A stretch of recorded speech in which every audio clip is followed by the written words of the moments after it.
আসসালামু আলাইকুম ওয়া রাহমাতুল্লাহ। প্রিয় উপস্থিতি, আমরা 5 আগস্টের জুলাই অভ্যুত্থানের পর আমরা প্রত্যাশা করেছিলাম এই বাংলাদেশের রাজনীতির গঠনমূলক পরিবর্তন সাধন হবে। আমরা প্রত্যাশা করেছিলাম এই বাংলাদেশে চাঁদাবাজি, টেন্ডারবাজি, দলাদলি, মামলা হামলা বন্ধ হয়ে যাবে। কিন্তু আমরা দেখতে পেয়েছি আমাদের বন্ধুরা, যাদের সাথে আমরা একসাথে জেলখানায় থেকেছি, যাদের সাথে আমরা একসাথে নির্যাতিত হয়েছি, সেই নির্যাতিত সেই মাজলুমরা আজকে জালিমে পরিণত হয়েছে। আমরা 5 আগস্টের সেই রাত থেকে দেখেছি তারা বিভিন্ন বাসা বাড়িতে, বিভিন্ন দোকানপাটে হামলা করেছে, বিভিন্ন ভাবে চাঁদাবাজিতে লিপ্ত হয়েছে। আমরা দেখতে পেয়েছি 5 আগস্টের পরে শুধু লীগ শব্দটা পরিবর্তন হয়ে সেখানে দল শব্দটা যুক্ত হয়েছে। উপস্থিতি, আজকে আমাদের উপবাস পালন করছেন, আপনাদের ইতিহাস আমরা ভুলে যাইনি। দীর্ঘদিন আপনারা একটা বালুর ট্যাগ সরাতে পারেন নাই।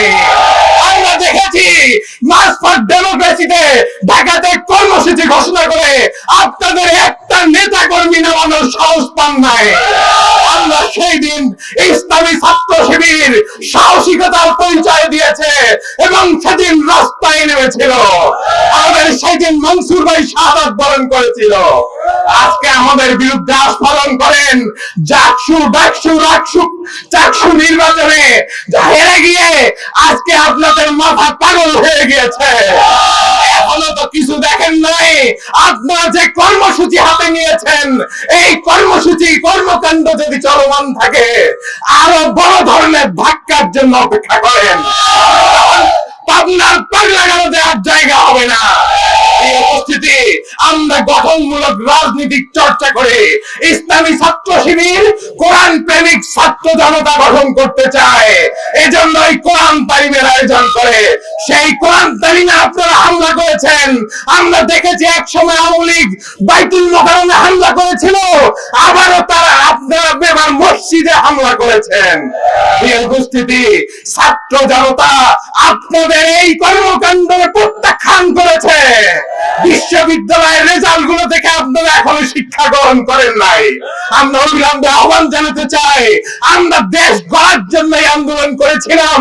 আসুন সব কিছু ভুলে আবার ঐক্যবদ্ধ হই, ন্যায় এবং ইনসাফের পক্ষে দেশপ্রেমিক হয়ে দেশের জন্য কাজ করুন।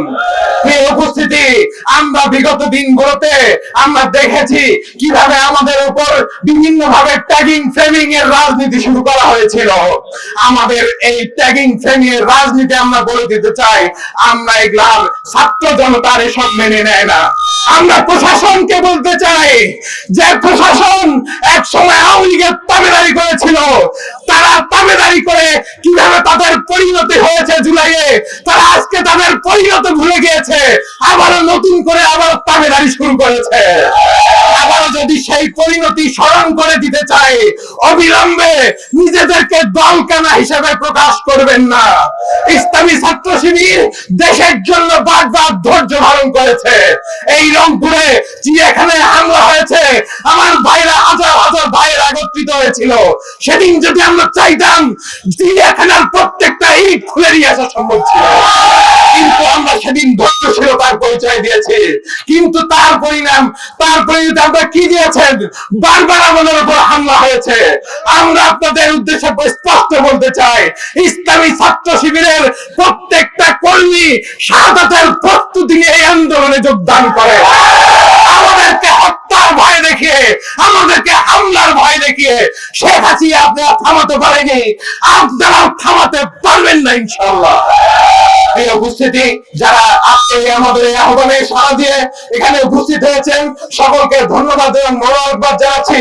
এবং আগামী দিনে যে কোনো ধরনের এমন কোন পরিস্থিতি ঘটলে আপনারা সাহসিকতার সাথে মোকাবেলা করবেন, নিজেদেরকে সুসংহত রাখবেন, কেন্দ্রের দৃষ্টিভঙ্গি অবলম্বন করবেন।